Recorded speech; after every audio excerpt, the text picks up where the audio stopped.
Kamusta? Ngayon ay pag-uusapan natin ang tungkol sa manlalaro ng putbol na si Cristiano Ronaldo, ang kanyang kwento at si Cristiano Ronaldo dos Santos Aveiro ay ipinanganak sa Funchal, Madeira Island, Portugal noong Pebrero 5, 1985. Si Cristiano ay ang bunsong anak ng hardinero na si Jos Diniz Pereira Aveiro at nagluluto ng Maria Dolores dos Santos Aveiro. Lumaki siya sa isang working class na kapitbahayan, sa isang maliit na bahay sa Madeira Island kung saan matatanaw ang karagatan. Ipinakilala siya sa football sa pamamagitan ng kanyang ama na nagtrabaho bilang isang equipment manager sa isang men's club. At bilang isang bata, ginugol ni Cristiano ang halos buong araw niya sa paglalaro ng football sa kalye kasama ang kanyang mga kaibigan.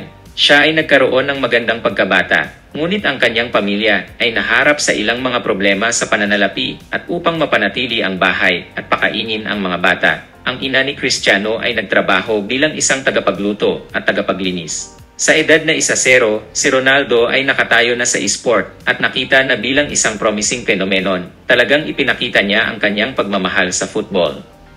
Sinabi ng kanyang ninong na si Fernando Sousa sa mga mamamahayag sa Britanya, ang gusto lang niyang gawin noong bata pa siya ay maglaro ng football, at idinagdag niya, mahal na mahal niya ang laro kaya hindi siya makakain o lumabas sa bintana ng kanyang kwarto na may dalang bola kapag dapat niya. Ginagawa mo ang iyong takdang aralin. Sa kanyang maagang kabataan, ang talento ni Cristiano ay nagsimulang lumitaw ng higit pa at higit pa. Dito, nagkaroon siya ng maikling spell sa Nacional da Liga da Madeira, isang lokal na koponan, sa ilang sandali pagkatapos sumali sa Sporting Portugal. Noong Abril 14 1977, nag-audisyon si Cristiano Ronaldo sa Sporting Lisbon at, sa 11 taong gulang pa lamang, sumali siya sa mga youth team ng club kung saan naglaro siya para sa Under 16 na S, Under 17S at Under 18S. Ang isang napakapinong sitwasyon na nangyari kay Cristiano Ronaldo ay noong siya ay 15 taong gulang na siya ay na-diagnose na may problema sa puso na maaaring humantong sa kanya na hindi makapaglaro ng football o sumuko sa paglalaro ng football. Ang Sporting, ang koponan kung saan si Cristiano ay isang manlalaro, ay nagpaalam sa kanyang ina, si Maria Dolores Aveiro, ng problema at siya, na nalalaman ang mga panganib, ay nagbigay ng pahintulot para sa kanya na pumunta sa ospital kung saan siya sumailalim sa operasyon sa puso. Sumailalim siya sa surgical procedure sa umaga at nakalabas mula sa ospital sa pagtatapos ng hapon na nagpatuloy sa pagsasanay makalipas ang ilang araw.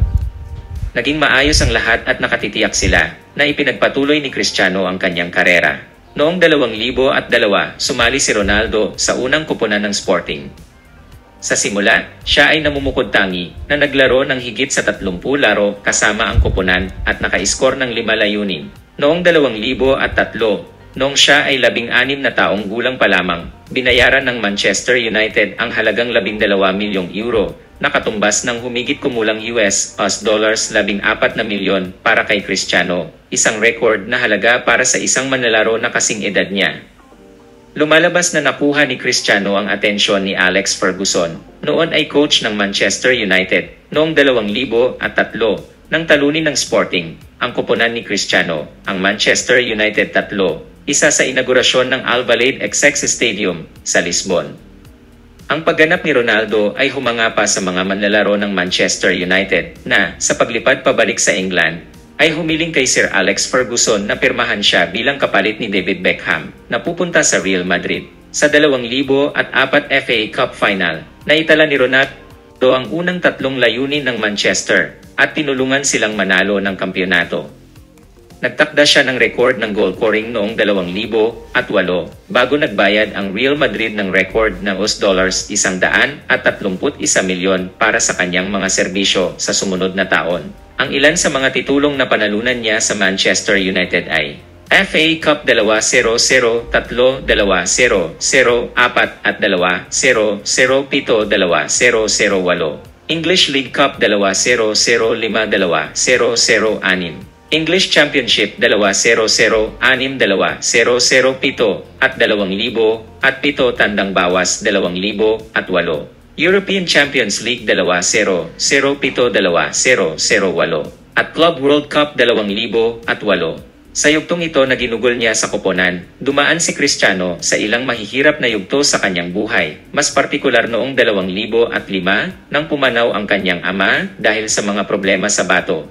Noong 2007, nilabanan ng kanyang ina ang breast cancer. Matapos ang maraming haka-haka, nakipagkasundo ang Real Madrid sa Manchester United para sa paglipat ng noon ay pinakamahusay na manlalaro sa mundo noong 2009 para sa inihayag na halagang €74 milyong noong Hunyo 11, 2009.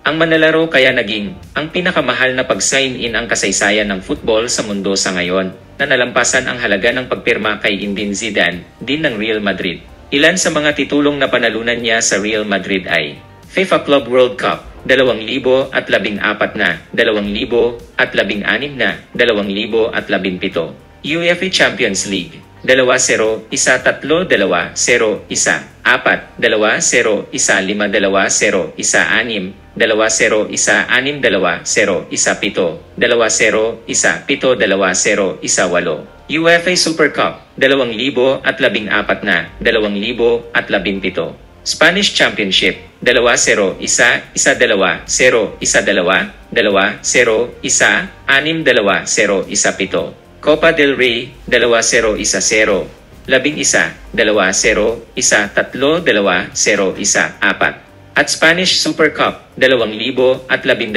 2017. Nanalo si Cristiano Ronaldo ng trophy na kilala bilang Ballon d'Or noong 2008, 2013, 2014 na, 2016 na at 2017 habang naglalaro para sa Manchester United at Real Madrid.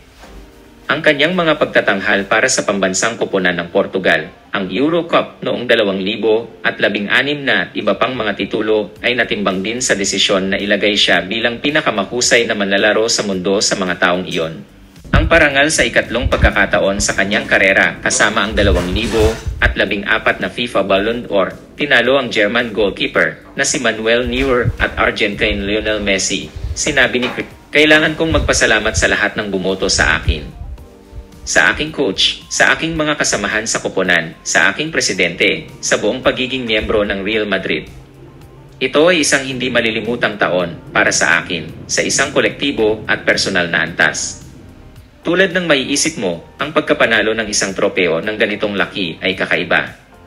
Ako ay lubos na masaya.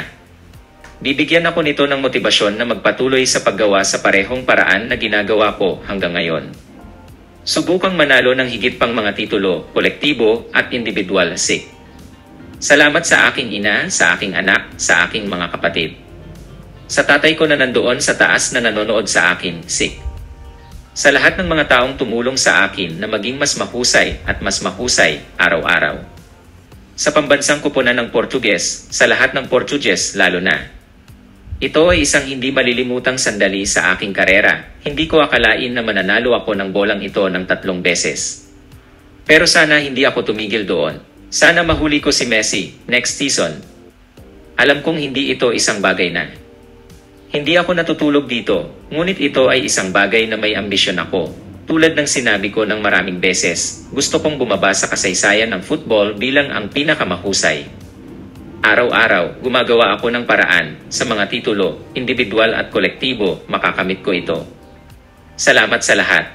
Noong Hulyo 1, 2018, ang Real Madrid, sa pamamagitan ng isang opisyal na pahayag, ay nag-anunsyo ng isang kasunduan sa paglipat para kay Cristiano Ronaldo sa Juventus. Tinatayang ang kanyang pagpirma ay naganap sa humigit kumulang €100 milyong para sa 4 na season.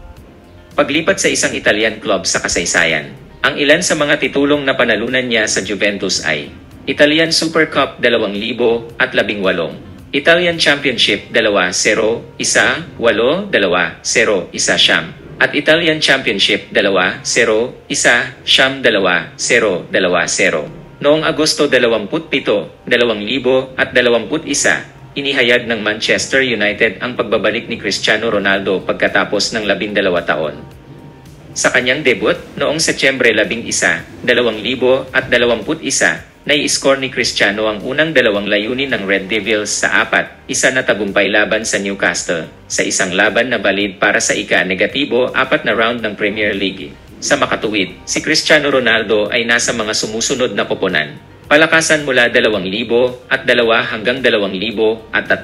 Manchester United mula 2,000 at 3 hanggang 2,000 at 9. Real Madrid mula 2,000 at 9 hanggang 2,000 at 18. Juventus mula 2,000 at 18 hanggang 2-0, 2-1, 2-0, 2-2. Manchester United 2-0, 2-1, 2-0, 2-2 hanggang 2-0, 2-2, 2-0, 2-3. Al Nassr mula 2-0, 2-2, 2-0, 2-3 hanggang 2-0, 2-3, 2-0, 2-4. Tungkol sa paglahok ni Cristiano Ronaldo sa pambansang koponan ng Portugal. Una siyang tinawag sa Portuguese National Football Team noong 2003 para sa isang friendly laban sa Kazakhstan, isang laro kung saan napanalunan ng Portugal ang 1-0. Si Ronaldo ay tinawag para sa Euro 2004 na ginanap sa Portugal na naitala ang kanyang unang layunin para sa Selecao das Quinas laban sa Greece sa yugto ng grupo, isang laro kung saan natalo ang Portugal 2-1.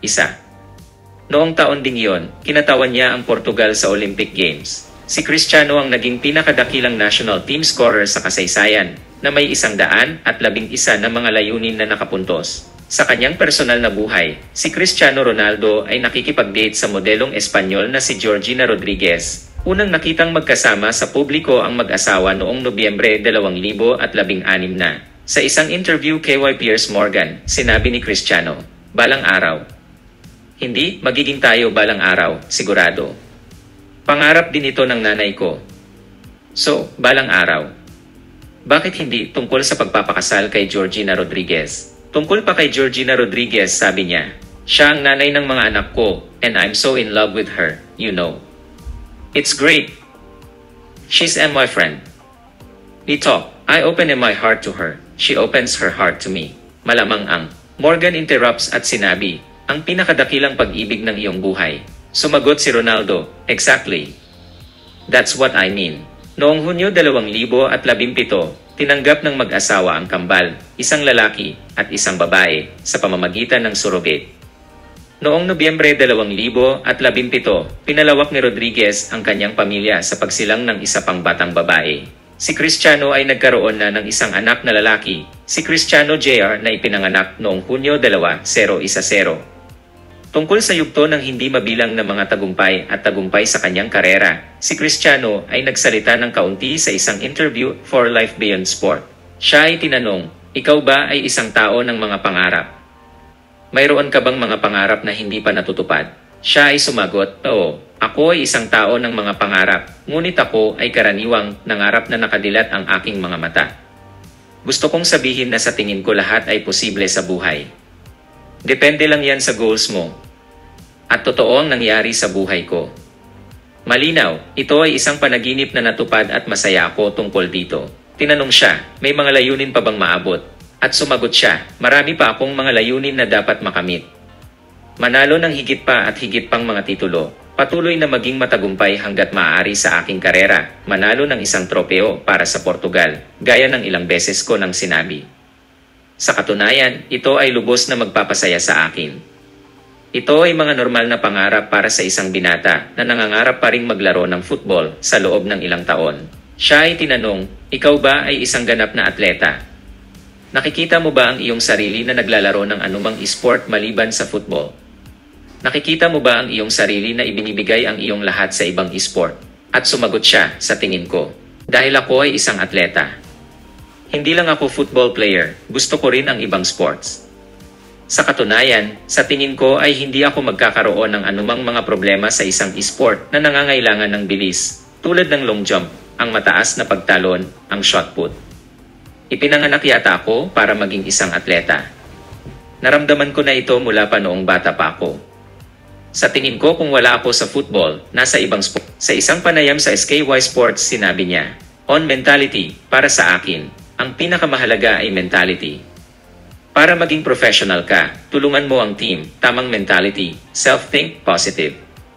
Sa tingin ko ang lahat ng mga detalye ay nakasalalay sa iyo, hindi ang mga coach, ang mga tagahanga, ang press. Depende sa iyo. Kung ipinagmamalaki mo ang iyong sarili, at may ilang dignidad, sa palagay ko ay marami ka pang dapat gawin. Kaya, si Cristiano Ronaldo ay talagang isa sa mga pinakadakilang atleta sa kasaysayan at naging matagumpay. Salamat sa panonood ng video. Hinihiling ko sa iyo na mangyaring mag-subscribe sa channel kung hindi ka pa nakasubscribe, mag-iwan ng like, comment at share. Tingnan din ang iba pang mga video sa channel. Sa susunod na